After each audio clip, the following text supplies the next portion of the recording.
Hello ළමයි අද මං කියන්න යන්නේ මම මේ වීඩියෝ එකේ යූස් කරපු lip products මොනවද කියලා. මුලින්ම කරන්නේ මගේ පම්මාල්ලෙන් මගේ මේ lipstick ටික හොයාගෙන ඉන්න එක. මේක Morphe කියන brand එකේ Hoowa කියලා.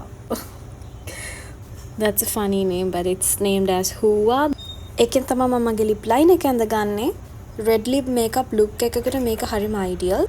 ආයෙත් මම යූස් කරනවා lip liner එකක් මේක pink key කියලා brand එකකින් මේක මම කොහෙන් හරි උස්සන් අපේ ගමන් මතක නැහැ කොහෙන්ද ගත්තේ කියලා ඒකේ matte lipstick matte color lipstick number 2 කියන color එක යූස් කරනවා මම lips fill කරගන්න මේක මගේ lip color එකට පොඩ්ඩක් ළඟින් යන color එකක් ඕනම මේ look එක Prevance එකේ berry lip balm එක යූස් කරලා finish කරන්න පුළුවන් එහෙම නැත්නම් lip gloss එකක් ගාලා මම ඒක තව චුට්ටක් pink color එක වැඩි කරගන්න matte pink color එක මේක Profusion Cosmetics කියලා UK වලින් හම්බුන lip gloss එකක් මේක නම් එක ගහන මම මාර කට්ටක් කෑවේ ඒත් එහෙම එකක් තිබ්බේ නැහැ. ඒක මම ගන්නවා චුට්ටක් ආපහු අර pink color එක තව වැඩි වෙන්න.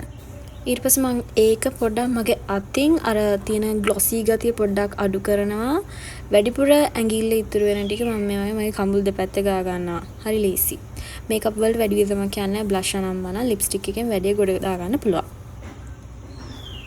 දැන් මම මගේ Prevance Glowy Berry Lip Balm එක යූස් කරලා මගේ look එක finish කරනවා. මේක තමයි මගේ final look එක.